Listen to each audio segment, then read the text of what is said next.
جادو شریعت محمدیہ میں اس کا حکم کفر کا ہے۔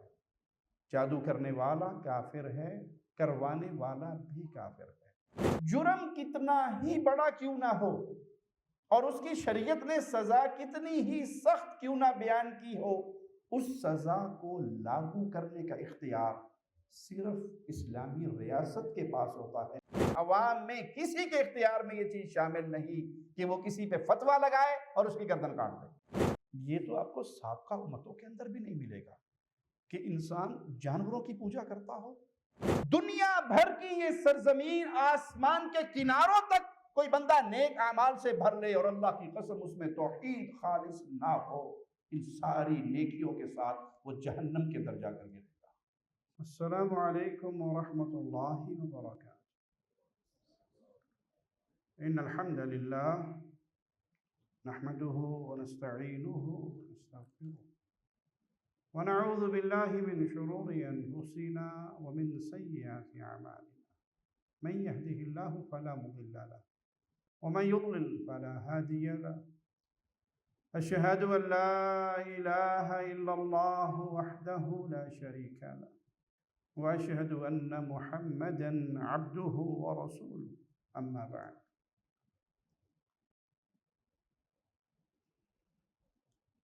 نبی کریم صلی اللہ علیہ وسلم اپنے صحابہ کو سابقہ امتوں کے واقعات سنایا کرتے تھے تاکہ یہ امت ان واقعات سے نصیحت پکڑے۔ اللہ مالک نے اپنے کلام میں بھی، قرآن حکیم میں بھی سابقہ امتوں کے انبیاء کے حالات بیان کیے ہیں تاکہ انسان یہ دیکھے کہ جب توحید کا پیغام دیا گیا، جب لا الہ الا اللہ کی آواز بلند کی گئی، تو انبیاء کے ساتھ اہل شرک نے، اہل کفر نے کیا معاملہ کیا اور ان کی امتوں پر کون کون سی آزمائشیں آئیں۔ انبیاء کے ساتھ ہونے والے یہ واقعات اور امتوں کا یہ رد عمل، اس لیے کہ اہل ایمان ہر دور میں ثابت قدم رہے، ان کو یقین رہے کہ جنت میں جانے کا جو راستہ ہے یہ پھولوں کی سیج نہیں ہے، یہ کانٹوں کا راہ ہے۔ اللہ مالک نے جب جنت کو بنایا، جبریل علیہ السلام کو اس کی خبر کہا جاؤ دیکھو میری جنت کو۔ کہا اللہ اتنی پیاری جگہ ہے، جو اس کے بارے میں سنے گا وہ ضرور یہاں پر پہنچنے کی کوشش کرے گا۔ پھر اس کے گرد پریشانیاں، تکلیفیں، اس کی باڑ کھڑی کر دی گئی۔ کہا اب بتاؤ، کہ کم ہی لوگ یہاں پر پہنچیں گے۔ تو جو جنت کا راستہ ہے یہ توحید کا راستہ ہے، اور توحید کے راستے پہ جب بھی چلا جائے گا پریشانی، غم، تکلیفیں، مصیبتیں آئیں گی۔ اہل ایمان ہر دور میں ابتدا سے لے کے انتہا تک اس توحید کی دعوت پہ صبر کریں گے، اور قرآن حکیم میں بیان کردہ، نبی صلی اللہ علیہ وسلم کی مبارک زبان سے بیان کی گئے یہ واقعات ان کے لیے ایک بڑی عظیم پیغام کو لیے ہوئے ہیں کہ صبر کے دامن کو کبھی نہیں چھوڑنا۔ رسول اللہ صلی اللہ علیہ وسلم نے جو واقعات بیان کیے اس میں اللہ کی رحمت کے پہلو بھی، بنی اسرائیل کا وہ شخص جس نے 99 قتل کیے تھے اور پھر ایک مولوی صاحب سے پوچھنے کے بعد اسے بھی مار دیا تھا، اور پھر سچی توبہ کی لگن سے جب نکلا تو اللہ نے اس کے سارے گناہ معاف کر دیے۔ کہ رب رحمان ہے، رحیم ہے، کریم ہے، ہاں اس کی طرف آنے کے راستے پر چلنے کی تمنا سچی ہونی چاہیے۔ وہ دلوں کو دیکھتا ہے، وہ نیت کو دیکھتا ہے، اور جب نیت خالص ہو، حق کو پانے کی کوشش ہو تو اللہ حق کے راستے کو کھول دیتا ہے۔ جو واقعات بیان ہوئے انہی میں ایک واقعہ اصحاب الاخدود کا واقعہ ہے۔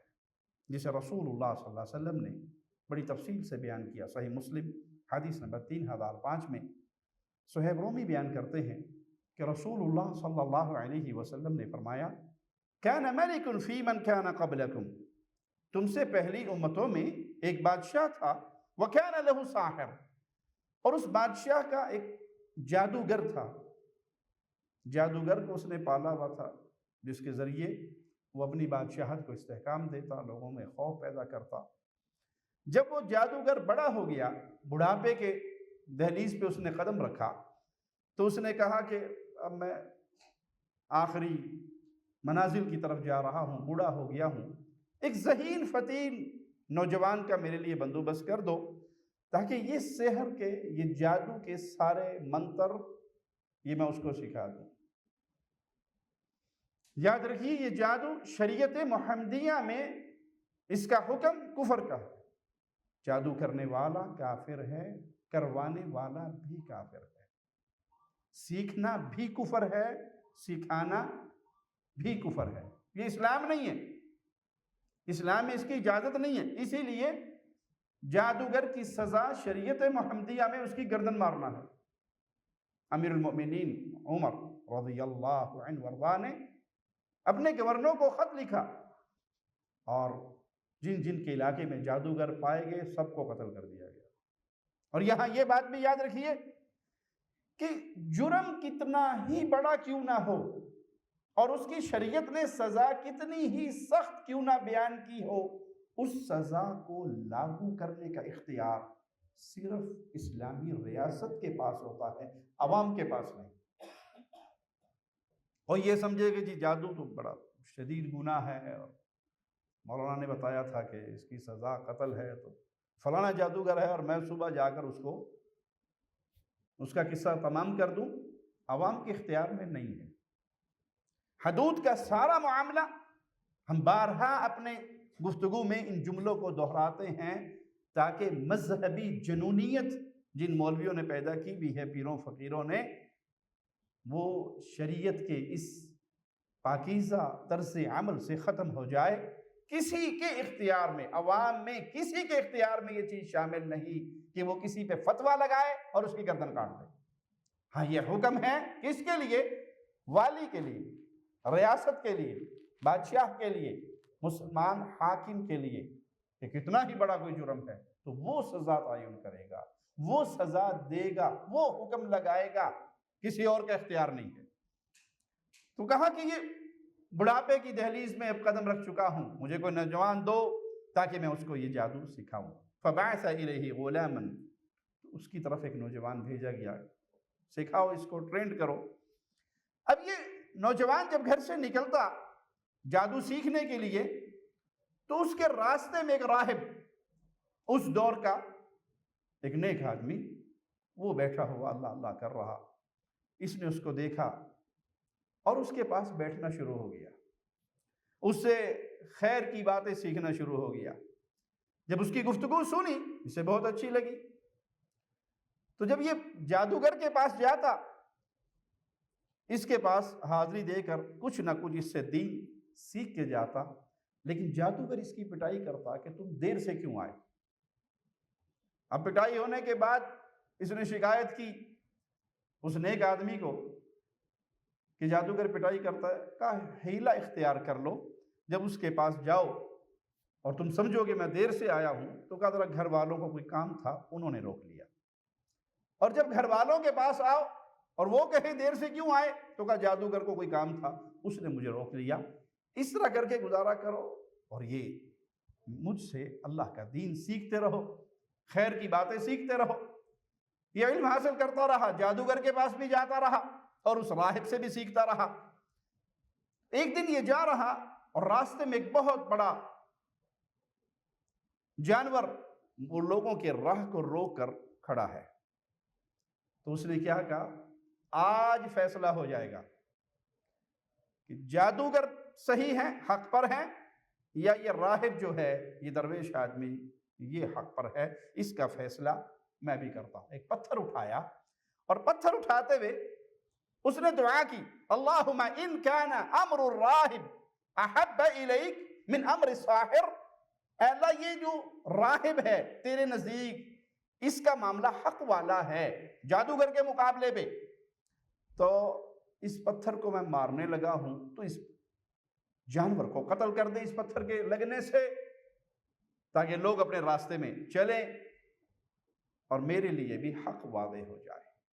وہ پتھر مارا، وہ جانور اس پتھر کے لگنے سے ہلاک ہو گیا، لوگوں کا راستہ کھل گیا اور یہ اپنے راستے پہ چل پڑے۔ اس نے آ کے یہ بات راہب کو بتائی کہ آج یہ ہوا، میں آپ سے بھی کچھ سیکھتا تھا اور جادوگر سے بھی سیکھتا تھا، تو لوگوں کا راستہ بند تھا، میں نے کہا حق پر کون ہے پہچانتا ہوں، تو اللہ سے دعا کر کے میں نے پتھر مارا، حالانکہ وہ پتھر کو اتنی بڑی چیز نہیں جتنا بڑا وہ حیوان تھا، جانور تھا، لیکن اللہ نے اس پتھر کی ضرب سے اسے قتل کر دیا۔ تو اس نے کہا تو جس مقام پر پہنچ چکا ہے تو مجھ سے اعلیٰ ہے، اس وقت مجھ سے افضل ہے، لیکن یاد رکھنا اب تجھ پر آزمائشیں آئیں گی، اب تجھے آزمائشوں میں اس کے بھور میں پھنسا دیا جائے گا، لیکن جب تجھ پر آزمائش آئے تو میں نے تجھے دین کی باتیں سکھائی ہے نا، میرا نام صیغہ راز میں رکھنا، میرا راز نہ لیک کرنا، تجھے یہ باتیں کہاں سے پتہ لگے، تو نے جس مقام پر پہنچنا تھا وہ پہنچ گیا، تیرے ہاتھ پہ اللہ نے خیر جاری کر دی، برکت جاری کر دی۔ اب جب اس مقام پہ انسان پہنچتا ہے تو اس کی طرف سے پھر اس پر آزمائشوں کے دروازے کھلتے ہیں، اور رسول اللہ صلی اللہ علیہ وسلم ایک فرمان میں ہے کہ آزمائشیں سب سے زیادہ انبیاء پر آتی ہیں، انبیاء کے بعد جس کا ایمان جتنا مضبوط ہوتا ہے اتنی ہی آزمائشیں اس کو گھیرتی ہیں۔ اکثر سننے کو ملے گا، دیکھیں جی میں دین کی طرف آیا، یہ آزمائش ہو گئی، کاروبار میں یہ خرابی ہو گئی، فلاں جگہ یہ ہو گیا، فلاں جگہ یہ ہو گیا۔ تو بھائی جب اللہ کے دین کی طرف آؤ گے، دین پہ چلو گے، رب کی محبت کے دعوے کرو گے تو رب آزمائے گا۔ جب رب کی طرف سے آزمائش آئے گی، آزمائش مال میں بھی آ سکتی ہے، اولاد میں بھی آ سکتی ہے، رزق میں آ سکتی ہے، جان میں بھی آ سکتی ہے، یہ ساری آزمائشیں آئیں گی، اور جو ان آزمائشوں پہ صبر کرے گا پھر اس کے لیے کیا ہے؟ فبشر الصابرین، ان صبر کرنے والوں کے لیے خوشخبری ہے۔ کبھی بھی اللہ کے راستے پہ چلتے ہوئے پریشانیوں میں، غموں میں، دکھوں میں پھنس جائیں تو شکوہ شکایت نہ کریں، ہمیشہ اپنے سے نیچے کو دیکھیں۔ آزمائش میں صبر کے لیے آسان راستہ کیا ہے؟ ہمیشہ اپنے سے نیچے کو دیکھیں کہ مجھ پہ یہ آئی ہے، فلاں کو دیکھو، وہ آپ کسی بیماری میں مبتلا ہو گئے ہیں اور شیطان وسوسے آپ کے اوپر حاوی کر رہا ہے، کوئی حرج نہیں، 1 گھنٹہ نکالیے ہاسپٹل میں، آئی سی یو کے وارڈ میں چلے جائیے، دیکھیے لوگ کس طرح وہاں پر پڑے ہیں۔ چند دن پہلے ہمیں ایک مسلمان بھائی کا واقعہ کسی نے سنایا، جو کسی اور ملک میں تھا اور وہاں وہ ایک ایسی بیماری کا شکار ہو گیا کہ اس کا جسم سوائے آنکھوں کے اور کوئی چیز حرکت نہیں کر سکتی تھی، بالکل ڈیڈ باڈی بن گئی، اور وہ اپنی اس شدت میں، تکلیف میں، اس کی آنکھوں سے آنسو گرتے تھے۔ جس ملک میں تھا وہاں کا معاشرہ اسلامی معاشرہ نہیں تھا، تو نرس جو اس کی خدمت پر مامور تھی، جسم اس کا لاش بن چکا ہے اور آنکھوں سے اس کے آنسو گرتے، تو وہ سمجھتی کہ ٹینشن میں ہے، تو آگے اس کے سامنے وہ ٹیلی ویژن پہ اونچی آواز میں موسیقی لگا دیتی۔ اب یہ دیندار نیک آدمی پہلے ایک تکلیف میں اوپر سے شیطانی آواز لگا دی تو اس کی تکلیف تو اور بڑھ گئی۔ تو ٹھیک ہونے کے بعد جب اس نے حال بتایا کہ ایک تو وہ بیماری میں تھا ہی تھا، جسمانی تکلیف میں، اور ایک یہ عورت آگے میرے سامنے موسیقی لگا دیتی، تو میرے آنسو جب اور گرتے تو یہ کمرہ بند کر کے مجھے ریلیکس کرنے کے لیے ڈانس شروع کر دیتی۔ تو میں اس طرح مصیبتوں کے اندر پھنسا ہوا تھا، بیماری بھی اور فتنہ بھی سامنے۔ تکلیف آئے گی، تکلیف آئے تو اپنے سے زیادہ تکلیف میں مبتلا لوگوں کو دیکھیں، آپ کو اللہ کی طرف سے صبر کے اور سکون کے بہت سارے راز کھلیں گے کہ اللہ کا شکر ہے اللہ نے اس حال میں رکھا ہے، وہ دیکھو وہ کس حال میں ہے، وہ کس حال میں ہے، وہ کس حال میں ہے۔ اور پھر یاد رکھیے آزمائش کے آنے پر آپ اللہ کی یاد سے جڑ گئے یا اللہ سے دور ہو گئے؟ اگر آپ اللہ کی یاد سے جڑ گئے تو یہ آزمائش بھی رحمت ہے۔ کئی لوگ بیماریوں تکلیفوں میں مبتلا ہوتے ہیں تو پھر وہ فوراً شیخ گھر میں کوئی جادو جنات کی شرارت ہے، کیا کروں؟ سورۃ البقرہ پڑھو۔ جی الحمدللہ ہم نے اتنے دن سورۃ البقرہ پڑھی، اللہ کا بڑا کرم ہے، کافی بہتر ہو گئے۔ کیا خیال ہے؟ اس سے پہلے سورۃ البقرہ پڑھی تھی آپ نے؟ اگر تکلیف آئے اور آپ اللہ کی طرف رجوع کریں، آپ اللہ کے ذکر کے ساتھ جڑ جائیں تو یہ تکلیف بھی آپ کے لیے باعث رحمت ہے۔ لیکن اگر تکلیف آنے پر آپ اللہ سے دور ہو جائیں، شکوے شکایتیں، زبان پر ناشکری، یہ ساڈا ہی گھر لبا سی بیماریاں واسطے، میرے ہی پیو نے مرنا سی، میری ماں نے بیمار ہونا سی، میرے ہی رزق میں مصیبت ہونی، آپ شکوے شکایت کر کے اللہ سے دور ہو جائیں تو پھر یہ گناہوں کی شامت ہے جس نے آپ کو اس خیر سے محروم کر دیا۔ اب یہ نوجوان جس کو اللہ نے خیر و برکت دی، یہ اندھوں کو دم کرتا وہ ٹھیک ہو جاتے، بیماریوں میں مبتلا لوگوں کو دم کرتا وہ ٹھیک ہو جاتے۔ اس کی شہرت ہوئی۔ بادشاہ کے پاس، بادشاہ کے ساتھیوں میں سے ایک شخص تھا جس کی بصارت ختم ہو گئی تھی، اندھا ہو گیا تھا۔ فَأَتَاهُ بِهَدَايَا كَثِيرًا، بڑے گفٹ شفٹ خرید کے وہ اس کے پاس پہنچا اور کہنے لگا کہ یہ جو کچھ میں نے تجھے جمع کیا ہے، ان انت شفیتنی، اگر تو مجھے شفا دے دے تو یہ سارا مال تیرا ہے۔ اگر تو مجھے شفا دے دے تو یہ سارا مال تیرا ہے۔ تو کہنے لگا انی لا اشفی احدا انما یشفی اللہ، میں تو کسی کو شفا دے ہی نہیں سکتا، شفا کے سارے خزانے تو اللہ کے ہاتھ میں۔ آپ کسی کو دم کریں اور وہ ٹھیک ہو جائے گا، جی ماشاءاللہ مولوی صاحب نے دم کیا میں ٹھیک ہو گیا، تو فوراً کہیں بھائی میں نے تو اللہ کا کلام پڑھا ہے، بیماریاں ٹالنے والا وہ ہے۔ شفا کی فوراً نسبت، خیر کی نسبت اپنے مالک کی طرف کریں۔ تو اسے کیا کہا؟ فَإِنْ أَنْتَ آمَنْتَ بِاللَّهِ، ہاں اگر تو اللہ پر ایمان لے آئے، توحید کو مان لے، شرک سے بعد آ جائے، دعوت اللہ فشفا، میں پھر اللہ سے دعا کروں گا، اللہ تجھے شفا دے دے گا۔ وہ اندھا ہو چکا تھا، اس نے کہا اگر ایمان لانے پر تو دعا کرے اور اللہ مجھے شفا دے دے تو میں اللہ پر ایمان لے کر آتا ہوں۔ اس نوجوان نے دعا کی، اللہ نے اسے شفا دے دی۔ اب یہ پھر بادشاہ کی مجلس میں گیا، اندھا تھا اور اب بینا ہو کر گیا۔ من رد علیک بصرک، تیری بینائی کس نے لوٹائی؟ قال ربی، میرے رب نے لوٹائی، میں رب پر ایمان لے آیا۔ وہ کہنے لگا وَلَكَ رَبٌ غَيْرِي، تو میرے علاوہ کسی اور کو بھی اپنا رب مانتا ہے؟ اس نے کہا میرا رب وہ ہے جو تیرا بھی رب ہے، ربی وربک اللہ، تو رب نہیں ہے، تو انسان ہے، مخلوق ہے، آج ہے کل نہیں، بے بس ہے، لاچار ہے۔ بے بس اور لاچار رب نہیں ہوا کرتا، مجبور رب نہیں ہوا کرتا۔ میرا رب وہی ہے جو تیرا بھی رب ہے۔ پکڑ لو اسے، گرفتار کرو، سزا دو۔ اس کو اتنا مارا گیا، اتنی سزا دی گئی، یہاں تک کہ اس نے بتا دیا کہ میں کس کی دعوت پر ایمان لایا ہوں۔ وہ چھوٹا سا نوجوان، وہ بچہ، اس نے مجھے یہ دین کی دعوت، یہ توحید کا پیغام دیا اور میں ایمان لے آیا۔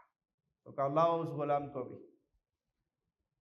جب وہ سامنے آیا، اب سارا خرچہ تو بادشاہ ہی کر رہا تھا، اس کی کفالت تو بادشاہ ہی کر رہا تھا، تو کہنے لگا قد بلغ من سحرك ما تبرئ الاکمہ والابرص، تیرا جادو اتنا سر چڑھ کے بول رہا ہے کہ تو اندھے کو بھی اور گوڑ کے مریض کو بھی ٹھیک کر دیتا ہے، بڑے تیرے کارنامے، تیرے آوازیں مجھ تک پہنچے ہیں، تو کیا کچھ کر رہا ہے؟ تو اس نے کہا کہ نہیں، میں کسی کو شفا نہیں دیتا، شفا دینے والی ذات تو صرف ایک اللہ کی ہے۔ اس نے کہا تو نے بھی میرے علاوہ کسی اور کو رب بنا لیا؟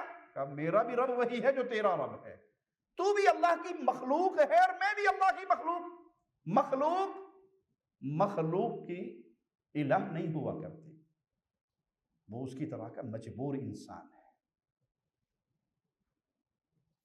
تجھے یہ باتیں کس نے سکھائی؟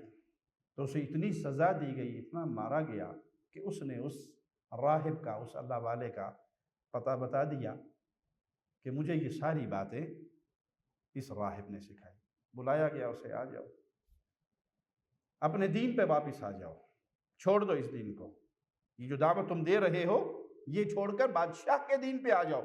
اس نے کہا جو کر سکتا ہے کر گزر، میں اللہ کی توحید سے پیچھے نہیں۔ اور یہ ہے رب کی وحدانیت کی مٹھاس اور حلاوت۔ ایمان جب دل میں داخل ہو جاتا ہے پھر کوئی خوف اور کوئی لالچ دل سے اس ایمان کو نکال نہیں سکتا۔ آرا لایا گیا، راہب کے سر پہ رکھا گیا۔ ہاں جی، آخری لمحات ہیں، توبہ کرتے ہو، بادشاہ کے دین پہ واپس آتے ہو؟ کہا نہیں، وہی اعلان کرتا ہوں، ربی و ربک اللہ، میرا اور تیرا رب اللہ۔ آرا چلایا اور راہب کے 2 ٹکڑے کر دیے۔ پھر جو وہ اندھا بینا ہوا تھا بادشاہ کا ساتھی، اسے بلایا گیا، تیرا کیا خیال ہے؟ اس نے کہا ربی و ربک اللہ، توحید پر ہوں اور توحید پہ ہی مرنا چاہتا ہوں، میرا بھی وہی رب ہے جو تیرا بھی رب ہے، میں تجھے رب نہیں مانتا، تجھے اپنی جیسی مخلوق اور انسان مانتا ہوں۔ آرا اس کے سر پہ بھی رکھا گیا اور اس کے بھی جسم کے 2 ٹکڑے کر دیے گئے۔ پھر نوجوان کو بلایا گیا، دونوں کا حال دیکھ لیا، کیا خیال ہے، واپس آنا ہے؟ کہا نہیں، اپنے فوجی دستے کے حوالے کیا کہ اسے لے جاؤ اور پہاڑ کے اوپر چڑھو، اور جب پہاڑ کی چوٹی پہ چلے جاؤ وہاں اس سے پوچھنا، ہو سکتا ہے اس دردناک موت کو کہ پہاڑ کی چوٹی سے گرایا جائے گا یہ باز آ جائے تو اسے واپس لے آنا، اور اگر یہ باز نہ آئے، اپنے اسی دین پہ باقی رہے، تو پھر اس کو دھکا دے کے وہاں سے نیچے گرا دینا۔ جب وہ پہاڑ کی چوٹی پر پہنچا، اس نوجوان سے پوچھا اور اس کو لگا کہ اب یہ گرانے والے ہیں، تو اس نے وہیں سے پھر اللہ سے اپنی التجائیں شروع کر دی، اللہم اکفنیہم بما شئت، اللہ تیری توحید کا آوازہ لگاتا ہوں، اللہ ان کے شر سے مجھے محفوظ کر لے، جیسے تو چاہتا ہے مجھے ان سے بچا لے۔ وہ پہاڑ ہلتا ہے اور وہ سارا کا سارا دستہ نیچے گر جاتا ہے۔ یہ نوجوان اکیلا بچ کے پھر بادشاہ کی مجلس میں پہنچ جاتا ہے۔ بادشاہ کہتا ہے کیا ہوا؟ وہ تیرے ساتھ والے کہاں گئے؟ کہا میرے رب نے ان کو ہلاک کر دیا اور مجھے بچا لیا۔ کہا میں تیرا علاج کرتا ہوں، دوسرا راستہ اختیار کرتا ہوں۔ پھر ایک دستے کے حوالے کیا، اسے لے جاؤ، کشتی میں بٹھاؤ اور سمندر کی تہ میں، سمندر کے سینٹر میں پہنچ جاؤ، بالکل جہاں سے یہ بچ نہ سکے، تیر کے باہر نکل نہ سکے، اور وہاں اس سے پوچھو بادشاہ کے دین پہ آنا ہے، اگر یہ آ جائے تو ٹھیک، نہ آئے تو اس کو وہاں سے دھکا دے دو اور سمندر کے اندر مچھلی اسے کھا جائے۔ جب وہ وہاں پہنچتا ہے اور وہ دیکھتا ہے کہ اب یہ مجھے مارنے لگے ہیں، اس نے پھر اپنے رب کو پکارا، اللہم اکفنیہم بما شئت، اللہ جیسے چاہے مجھے ان ظالموں کے ظلم سے بچا لے۔ وہ کشتی الٹتی ہے، وہ سارے مارنے والے مر جاتے ہیں اور یہ بچہ تنہا پھر واپس بادشاہ کی مجلس میں پہنچ جاتا ہے۔ درس کیا ملتا ہے؟ پریشانی کا کوئی بھی عالم ہو، اپنے رب سے کبھی مایوس نہ ہونا، اپنے رب کے در کو کبھی نہ چھوڑنا، اپنے رب کے سوالی بنے رہنا، ہمیشہ اسی پہ امید رکھنا، ہمیشہ اسی کو پکارنا، ہمیشہ اسی سے اپنا تعلق جوڑ کے رکھنا۔ جہاں سارے سبب ختم ہو جاتے ہیں اللہ اپنے بندے کو جیسے چاہتا ہے بچا لیتا ہے۔ خرابی اور تباہی کا دروازہ تب کھلتا ہے جب انسان شیطانی وسوسوں میں آ کر اتنی دعائیں کی ہیں کچھ ملا ہی نہیں ہے، اتنی دعائیں کی ہیں، اتنے عرصے سے اولاد مانگ رہا ہوں اولاد نہیں ہوئی، اتنے، یہ شیطان انسان کو جلدی سکھاتا ہے، کیا فائدہ مانگنے، اتنا تو مانگ لیا۔ بھائی تیرا مانگنا عبادت ہے، الدعاء هو العبادہ، یہ دعا عبادت ہے۔ کوئی اللہ کی عبادت کر کے بھی تھکتا ہے اور مایوس ہوتا ہے؟ جیسے سجدے عبادت ہے، رکوع عبادت ہے، نظر عبادت ہے، قربانی عبادت ہے، حج عبادت ہے، بہترین عبادات میں پکار عبادت ہے۔ جب اللہ سے مانگو گے یہ عبادت کا اجر تو کنفرم ہو گیا، اللہ کی رحمت سے اللہ قبول کر لے، اور اللہ آپ کو وہ کچھ عطا فرما دے، اس کی رحمت ہے، اس سے بڑھ کے عطا فرما دے، اس کا فضل ہے، کسی آزمائش سے آپ کو بچا لے، وہ رحمان اور رحیم ہے۔ کبھی اللہ کے در سے مایوس نہ ہو اور کبھی اس کے در کو چھوڑ کر اغیار کے در کے سوالی نہ بنے۔ کبھی دیکھا کسی فقیر کو فقیر سے مانگتے ہوئے؟ کبھی کوئی فقیر فقیر سے بھی مانگتا ہے؟ فقیر کس سے مانگتا ہے؟ امیر سے مانگتا ہے۔ یہ دنیا کی مثال ہے، اللہ کے لیے اعلیٰ مثال۔ وہ رحمان اور رحیم مولا ہے، وہ رب ہے، وہ کریم ہے، زندگی کے ہر مسئلے میں اپنا رشتہ دعا کا وہ اس خالق و مالک سے جوڑے رکھیں۔ تو یہاں بھی بادشاہ فیل ہو گیا، اس نے کہا گلے میں مصیبت پڑ گئی ہے، تیرا کیا کرو؟ تو کہنے لگا بات سن، ابھی رب ہونے کا دعویٰ کر رہا تھا، میرے علاوہ تمہارا کوئی اور رب نہیں ہے، میرے علاوہ کسی اور کا رب مانو گے تو مار دیے جاؤ گے، اور ایک بے بسی تیری یہ ہے، تیری بے بسی یہ ہے کہ تو ایک بچے کو قتل کرنے پر قادر نہیں ہے، اس کو موت کی نیند سلانے پر قادر نہیں ہے۔ ایک پیر صاحب اپنے مریدوں میں بیٹھے اور مرید پیروں کی کہانیاں، جھوٹی کرامات وہ بیان کر دے گا، جی آپ نہیں مانتے، یہ پیر صاحب بڑے پہنچے ہوئے ہیں، بڑے کرنی دھرنی والے ہیں، ان کی بڑی قوتیں ہیں، ان کے ہاتھ بڑے اونچے تک ہیں، آپ کو کرامت سناؤ پیر صاحب کی؟ اس نے کہا جناب سناؤ۔ تو پیر صاحب سفر کر رہے تھے، ایک اسٹیشن پہ ٹرین رکی اور پیر صاحب جا کے بیٹھ گئے پیشاب کرنے کے لیے۔ ابھی وہ حاجت سے فارغ نہیں ہوئے تھے کہ ڈرائیور نے وسل دی، بیل دی اور گاڑی چلانے کی کوشش کی، اور وہ زور لگا رہا ہے لیکن گاڑی کے ویل جام ہو چکے ہیں اور وہ حرکت نہیں کر رہے، اور آوازیں انجن میں سے شان شان گاں گاں کی آ رہی ہے لیکن ٹرین نہیں چل رہی۔ پتہ ہے کیوں؟ کیونکہ پیر صاحب ابھی تک ٹرین میں سوار نہیں ہوئے تھے۔ پھر جو ہی پیر صاحب فارغ ہوئے، ٹرین میں بیٹھے، فوراً ٹرین چل پڑی۔ اتنے پہنچے ہوئے پیر ہیں، ہمارے ٹرینیں جام کر دیتے۔ سننے والا بھی کوئی اہل توحید تھا، اس نے کہا ایڈی وڈی ٹرین تھوڑے پیر نے روک لی تے نکا جا موتر نہیں روک سکیا۔ کرامت تو پھر مانتے ہیں کہ یہ جو رب کا لگا ہوا سسٹم ہے کہ پانی اندر گیا اور اس نے باہر نکلنا ہے، اینو کسے ہور پاسے بائی پاس کر لیندا، اسے کہیں کچھ کرتا۔ تو یہ جھوٹی بات ہے، یہ جھوٹی کرامتیں، یہ جھوٹے قصے، کبھی بھی اس سے متاثر نہ ہو اور ہمیشہ ایک خالق و مالک اور رب کے ساتھ اپنا رشتہ جوڑے رکھیں۔ ایک جملے کو کبھی نہ بھولیں، دنیا بھر کی یہ سرزمین آسمان کے کناروں تک کوئی بندہ نیک اعمال سے بھر لے اور اللہ کی قسم اس میں توحید خالص نہ ہو، ان ساری نیکیوں کے ساتھ وہ جہنم کے در جا کر گرے گا۔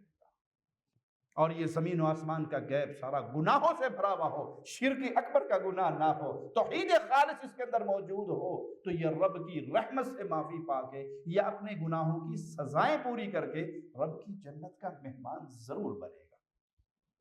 شرک کی موجودگی میں کوئی نیکی کام نہیں آئے گی، اور توحید کی عظمت اتنی ہے کہ بڑے سے بڑا گناہ بھی ہو یا وہ رب کی رحمت سے معاف ہو جائے گا یا کبائر کی سزا ملے گی، اور ان گناہوں سے فارغ ہونے کے بعد انسان رب کی جنت میں ضرور جائے گا۔ شیطان یہاں پر دھوکہ نہ دے کہ مولوی صاحب نے بتایا کہ موحد جنت میں ضرور جائے گا تو گناہ کرنے میں حرج کوئی نہیں۔ یہ جہنم کی آگ ایسی ہے میرے پیارے بھائی، ایسی آگ ہے، جہنم کی آگ کا کیا کہنا۔ دنیا کی چولہے پہ آگ جلا کر انگلی اس پر رکھ کر دیکھو، کیا 1 منٹ آپ برداشت کر سکتے ہو؟ یہ دنیا کی آگ سے 69% زیادہ سخت ہے جہنم کی آگ، اسے کون برداشت کرے گا؟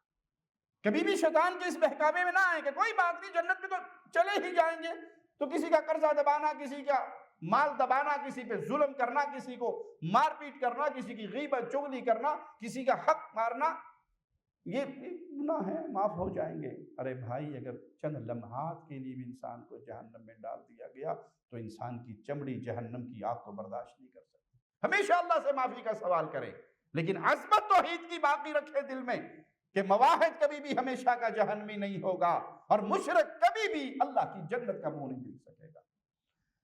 تو بچہ کہنے لگا مارنا ہی ہے، طریقہ بھی مجھ سے سیکھ، میرے طریقے پہ چل۔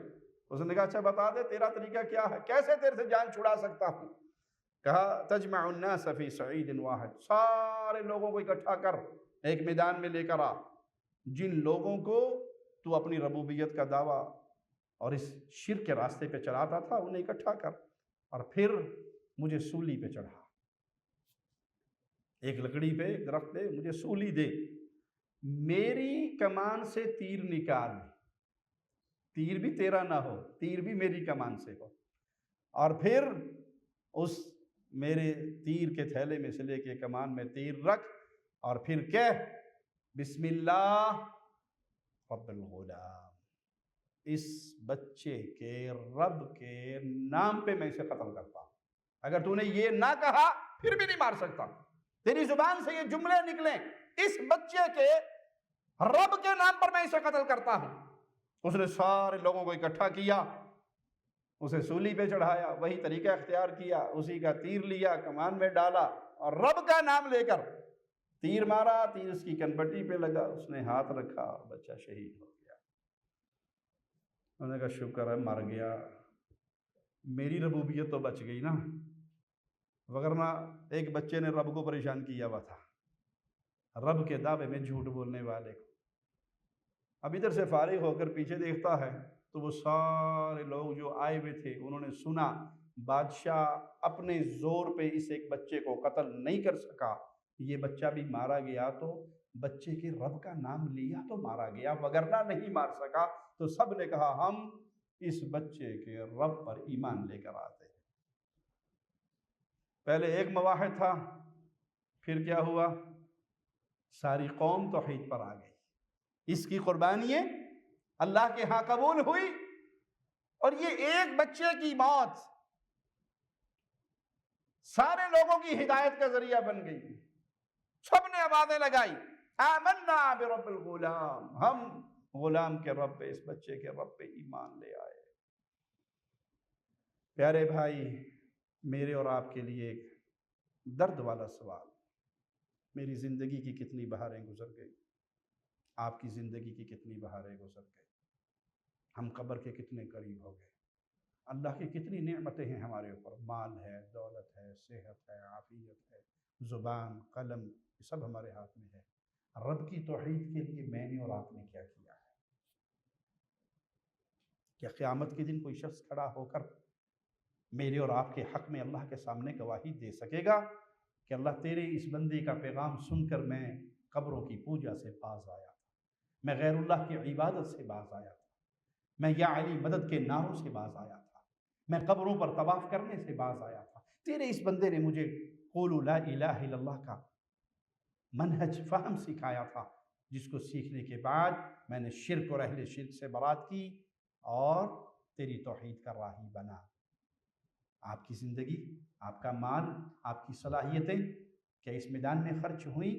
وہ دیکھیے وہ ایک بچہ اور اپنی پوری قوم کی ہدایت کا ذریعہ بن گیا۔ میں اور آپ کتنے لوگوں کی ہدایت کا ذریعہ؟ کیا آج شرک نہیں ہے معاشرے میں؟ کیا آج غیر اللہ کی پوجا نہیں ہے؟ کل ہی کسی بھائی نے ہمیں سینہ کو بھی کرنے والوں کا کلپ بھیجا، وہ گھوڑا جب تیار ہو کر باہر نکلا تو اس کے سامنے اس گھوڑے کا پجاری انسان یوں لرز رہا ہے، تڑپ رہا ہے، کانپ رہا ہے، اور اسے گھوڑے کو کہہ رہا ہے مولا عطا کر دے، مولا عطا کر دے۔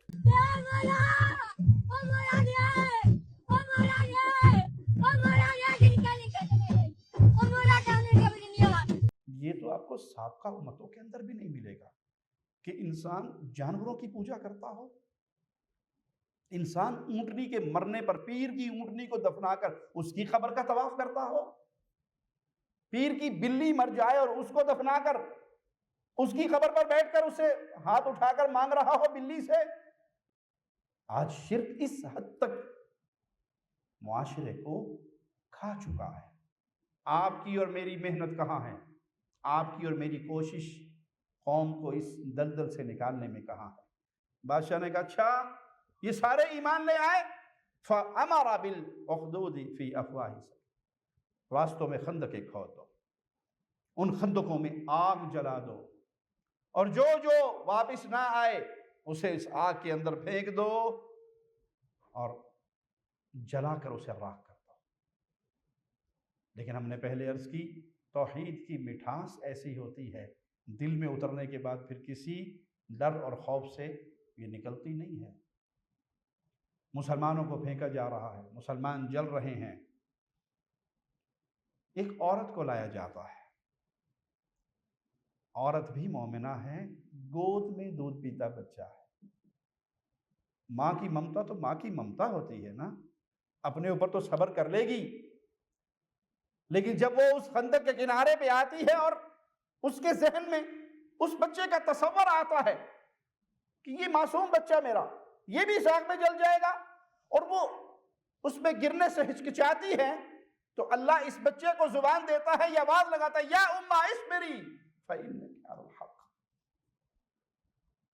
فإنک علی الحق۔ ماں کیوں پریشان؟ ماں صبر کر، تو حق کے راستے میں قربان ہو رہی ہے، چھلانگ مار دے، یہ بظاہر جلنے والی آگ ہے لیکن یہ حقیقت میں اللہ کی جنت کا جانے کا راستہ ہے۔ وہ بچے کی آواز گونجتی ہے، ماں کے دل کو تسلی ملتی ہے، اور وہ اس توحید کے راستے میں قربانی دے دیتی ہے۔ میں نے اور آپ نے اللہ کی توحید کے لیے کیا قربانی دی؟ اس عقیدہ توحید کو پھیلانے میں میں نے اور آپ نے کیا کردار ادا کیا؟ رسول اللہ صلی اللہ علیہ وسلم نے تفصیل سے یہ واقعہ بیان کیا، قرآن حکیم میں بھی اس کی طرف اللہ مالک کے کلام کے اندر بھی اس کا ذکر ہے، وَالسَّمَاءِ ذَاتِ الْبُرُوجِ، برجوں والے آسمان کی قسم، اور یہاں اس سے مراد سیاروں اور ستاروں کی منزلیں، اور بعض کے نزدیک آسمان کے دروازے یا چاند کی منزلیں، وَالْيَوْمِ الْمَوْعُودِ، وعدے کی ہوئے دن کی قسم، اور اس سے مراد قیامت کا دن ہے، وَشَاهِدٍ وَمَشْهُودٍ، اور ہر حاضر ہونے والے اور ہر حاضر کیے گئے کی قسم، قُتِلَ أَصْحَابُ الْأُخْدُودِ، کہ خندقوں والے ہلاک ہو گئے، یعنی جنہوں نے خندقیں کھود کر اہل ایمان کو قتل کیا، اہل ایمان کو شہید کیا، وہ اپنی جرم کی وجہ سے ہلاک ہو گئے۔ النار ذات الوقود، وہ ایندھن والی آگ تھی جو اہل ایمان کو جلانے کے لیے اس میں دہکائی گئی تھی۔ اذ ہم علیہا قعود، جبکہ وہ بادشاہ اور بادشاہ کے حواری، اس کے کارندے ان خندقوں کے آس پاس بیٹھے مسلمانوں کے جلنے کا وہ منظر دیکھ رہے تھے۔ وَهُمْ عَلَى مَا يَفْعَلُونَ بِالْمُؤْمِنِينَ شُهُودٌ، اور مسلمانوں کے ساتھ وہ جو کچھ کر رہے تھے اس کو اپنے سامنے دیکھ رہے تھے، یعنی اہل ایمان کے جلنے کا، ان کے مرنے کا تماشا دیکھ رہے تھے۔ وَمَا نَقَمُوا مِنْهُمْ إِلَّا أَن يُؤْمِنُوا بِاللَّهِ الْعَزِيزِ الْحَمِيدِ، وہ ان سے کس بات پر انتقام لے رہے تھے؟ وہ صرف اس بات پر کہ وہ ایک اللہ پر، حمد والے اللہ پر ایمان لے آئے تھے، جس کے لیے سب تعریفیں ہیں، اس پر ایمان لے آئے تھے۔ آج بھی اہل شرک کو اہل توحید سے کیا تکلیف ہے؟ سوائے یہ کہ یہ توحید کی دعوت دیتا ہے، کوئی دشمنی کرتا ہے، کوئی مارتا ہے، کوئی گالیاں دیتا ہے، کوئی کچھ کرتا ہے، کیا تکلیف ہے؟ کسی کا مال چوری کیا ہے اہل توحید نے؟ کسی کو گالیاں دی ہیں؟ نہیں۔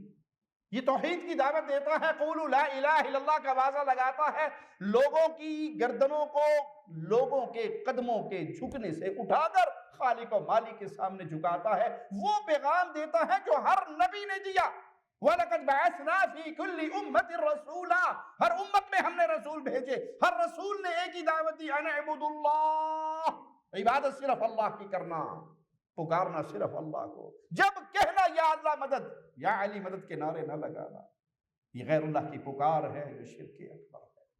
سجدے کرنا تو اللہ کے لیے، رکوع کرنا تو اللہ کے لیے، نذر دینا تو اللہ کے نام پہ، نیاز دینا تو اللہ کے نام پہ، ذبح کرنا تو اللہ کے نام پہ، قسم کھانا تو اللہ کے نام کی، شفا مانگنا تو اللہ سے، اپنے ہر مسئلے میں رجوع کرنا تو صرف ایک خالق و مالک کی طرف، وہی تمہارا رب ہے، وہی الہ برحق ہے، وہی عبادتوں کا حقدار ہے، اس کے علاوہ کسی کی عبادت نہیں ہو سکتی، نہ کسی نبی کی، نہ کسی ولی کی، نہ کسی انس کی، نہ کسی جن کی، نہ کسی فرشتے کی۔ عبادتوں کا حقدار تنہا مولا کائنات رب العالمین ہے۔ جب یہ پیغام اہل ایمان، اہل توحید دیتے ہیں تو نتیجہ کیا نکلتا ہے؟ اہل توحید پر ظلم کیا جاتا ہے، انہیں شہید کیا جاتا ہے، انہیں قتل کیا جاتا ہے۔ کس چیز کا ان سے انتقام لے رہے ہیں؟ صرف یہ کہ یہ ہماری طرح قبروں کا پجاری کیوں نہیں ہے، یہ ہماری طرح غیر اللہ کی عبادت کرنے والا کیوں نہیں ہے، یہ ہماری طرح جیسے ہم اندھے ہو کر غیروں کے قدموں پہ، ان کے ڈھیریوں پہ گرے ہوئے ہیں، یہ خالص اللہ کے نام کا وعدہ کیوں لگاتا ہے؟ یہ اللہ کی توحید کی دعوت کیوں دیتا ہے؟ الذی لہ ملک السماوات والارض واللہ علی کل شیء شہید۔ ان کو تکلیف کس بات پر ہے؟ کہ اس اللہ پر ایمان لے کر آئے جو زمین و آسمان کا مالک ہے، ہم کہتے ہیں جو مالک ہے، خالق ہے، رازق ہے، وہ حق رکھتا ہے عبادت صرف اسی کی جائے۔ وہ پنجابی میں کہتے ہیں جیدہ کھائیے اودا گائیے، جیدہ کھائیے اودا گائیے۔ کس کا کھا رہے ہو؟ اللہ کا دیا ہوا۔ اس کو چھوڑ کر کسی اور کے گن کیسے گائیں؟ اس کو چھوڑ کر کسی اور کے در کے فقیر کیسے بنے؟ جس کا کھاتے ہیں اسی کے گن گائے جاتے ہیں، جس سے محبت کا دعویٰ کیا جاتا ہے اسی کے پیچھے چلا جاتا ہے۔ محبت کا دعویٰ کس کے ساتھ ہے؟ محمد الرسول اللہ صلی اللہ علیہ وسلم۔ جب نبی سے محبت کا دعویٰ ہوتا ہے تو محبت صرف نامی نہیں ہوتی کہ نام کے اندر محبت پیار محبت پیار محبت پیار ہے۔ محبت کا پہلا تقاضا یہ ہے کہ محبوب کی ہر بات کو مانا جاتا ہے۔ محبوب کہے بیٹھ جاؤ، کھڑے ہونے والا مسجد کے دروازے پر ہو تو وہی بیٹھ جاتا ہے۔ کہنے والا کہے کہ تمہیں تو نہیں کہا گیا بیٹھنے کا، کہ میرے کان میں تو آواز آئی نا بیٹھ جاؤ، مصطفیٰ کی آواز سننے کے بعد کیسے کھڑا رہ جاؤں؟ جس کا رزق انسان پل رہا ہے اس رازق کا حق ہے کہ اسے معبود برحق مانا جائے۔ اور جو پھر مسلمانوں پر تکلیفیں، مصیبتیں اور آزمائشوں کے دروازے کھولتے ہیں، ان کو تکلیفیں دیتے ہیں، ان کا حکم کیا ہے؟ ان الذین فتنوا المؤمنین والمؤمنات ثم لم يتوبوا فلهم عذاب جہنم ولهم عذاب الحریق۔ جن لوگوں نے مسلمان مردوں اور مسلمان عورتوں کو ستایا پھر توبہ بھی نہیں کی، ان کے لیے جہنم کا عذاب ہے، ان کے لیے آگ کا عذاب ہے۔ کبھی کسی مسلمان مرد کو تکلیف نہ دیں، کبھی کسی مسلمان عورت کو تکلیف نہ دیں۔ کہیں غلطی ہو جائے تو معافی مانگ لیں۔ معافی مانگنے سے انسان چھوٹا نہیں ہوتا، بڑا ہی ہوتا ہے۔ آپ کو احساس ہو گیا کہ میں نے فلاں کے ساتھ زیادتی کی، ابھی تو یہ دنیا ہے نا، کچھ لے دے گے، معافی تلافی ہو سکتی ہے، لیکن اگر یہ مقدمہ قیامت کے دن کھل گیا، وہاں پر کوئی کرنسی، وہاں پر کوئی پیسہ، وہاں پھر نیکیوں کی کرنسی ہوگی۔ اور کتنا ہی بد نصیب ہے وہ انسان جو دنیا میں نیکیاں کمائے اور نیکیوں کا ڈھیر قیامت کے دن لے کر آئے، اور مسلمانوں کو تکلیف دے کر، اہل ایمان کو تکلیف دے کر، ان کے حق میں گستاخیاں کر کے یہاں سے جائے اور وہ سب اس کا گریبان پکڑے ہوئے ہوں کہ اللہ بدلہ لے کے دے۔ جہاں بدلے کے لیے زمین نہیں ہوگی، بہنوں کا حق مارا تو وہاں زمین دینے کے لیے نہیں ہے، کسی کے پیسے چوری کر لیے تو وہاں پیسے نہیں ہیں، وہاں نیکیے ہیں۔ کمائی دنیا میں آپ نے، محنت آپ نے کی اور لے کے کوئی اور چلا جائے، یہ بڑی ہی بد نصیبی کا معاملہ ہے۔ ان الذین آمنوا وعملوا الصالحات لهم جنات تجری من تحتها الانہار ذلک الفوز الکبیر۔ جو اللہ پر ایمان لے کر آئے، جو اللہ کی وحدانیت کو مانے، جو رب کی توحید کو سیکھے، جو ایمان لے کر آئے اور پھر عمل صالح کرے۔ یہ نہیں ہے کہ ایمان لانے کے بعد پھر آپ کہیں جی ماشاءاللہ بڑے پکے موحد ہیں، عمل صالح نہیں جی، دعا کریں اللہ اس کی توفیق دے، فجر کی نماز نہیں جی دعا کریں بس۔ توحید بڑی پکی ہے، فجر کی نماز پہ نہیں اٹھا جاتا۔ وہ کیسی توحید ہے جو انسان کو اپنے رب کی عبادت کے لیے اس کے بستر سے جدا نہ کرے؟ وہ کیسی محبت کا دعویٰ ہے؟ اللہ سے محبت ہے اور وعدہ پڑھ رہا ہے الصلاۃ خیر من النوم، اور آپ کو نہیں کوئی گال نہیں، 8 بجے اٹھ کے پڑھ لیں گے، جب ڈیوٹی پہ جائیں گے تو نماز پڑھ کے جائیں گے، یہ نماز ٹھکرا دی جائے گی۔ شیخ ابن باز رحمۃ اللہ علیہ کا فتویٰ یاد رکھیے، سعودی عرب کے مفتی اعظم تھے، وقت کے امام تھے۔ کسی نے سوال کیا کہ میں مستقل نماز فجر کی 8 بجے پڑھتا ہوں، کیونکہ 8:30 میں ڈیوٹی پر پہنچنا ہوتا ہے، اٹھتا ہوں، میں فجر کا الارم لگاتا ہی نہیں ہوں، میری زندگی میں فجر شیڈول میں شامل ہی نہیں کہ میں فجر کو وقت پہ پڑھوں۔ ہاں ڈیوٹی شامل ہے، ڈیوٹی شامل ہے، اور اس ڈیوٹی کے ٹائم پہ اٹھتا ہوں، پہلے نماز پڑھتا ہوں، ناشتہ کرتا ہوں، ڈیوٹی پہ چلا جاتا ہوں، میرے بارے میں کیا حکم ہے؟ تو شیخ نے پہلا لفظ جو استعمال کیا وہ یہ کہ تو کافر ہے، مسلمان نہیں۔ کیوں؟ تو نے اپنے خواہش کو اپنا رب بنا لیا ہے۔ رب نے جو ٹائم مقرر کیا تھا نماز کا، تو نے اپنی مرضی سے اس کو، تیرے من میں نہیں آیا رب کی بات ماننے کا، تو نے اپنے من کو اپنا رب بنا کر، من اتخذ الہہ ہوا، اپنے من کو تو نے اپنی خواہشات کو پوج رہا ہے، تیرا ایمان سے کوئی تعلق نہیں۔ تو ایمان کا دعویٰ کرنے کے بعد چیک کیجئے 24 گھنٹے کے نامہ اعمال کو، عمل صالح ہیں اگر ہے تو پھر یہ وہ خوش نصیب ہیں جن کے لیے رحمان نے جنتیں تیار کی ہیں، ایسی جنتیں جن کے نیچے نہریں بہتی ہیں، اور یہ سب سے بڑی کامیابی ہے۔ اس سے بڑی کوئی کامیابی نہیں کہ انسان قیامت کے دن جہنم کی آگ سے بچ کر اللہ کی جنت میں داخل کر دیا جائے۔ اللہ سے دعا ہے اللہ اپنی رحمت سے ہمیں اہل جنت میں شامل فرمائے۔ اے اللہ ہم بڑے گنہگار ہیں، خطا کار ہیں، سیاہ کار ہیں، تیرے بندے ہیں، تیری طرف رجوع کرتے ہیں۔ اللہ ہم جتنے یہاں بیٹھے ہیں ہم سب کو اور جن تک ہماری آواز پہنچ رہی ہے تمام اہل ایمان کو اپنی رحمت سے، اپنے کرم سے، اپنے فضل سے اے اللہ جہنم کی آگ میں داخل کیے بغیر اپنی رحمت، اپنے فضل، اپنے کرم سے بغیر حساب و کتاب کے جنت الفردوس میں رسول اللہ صلی اللہ علیہ وسلم کا پڑوس عطا فرمانا۔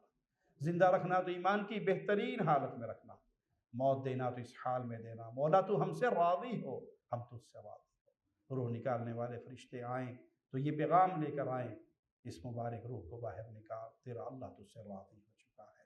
اقول قولی ھذا واستغفر اللہ لی ولکم ولسائر المسلمین۔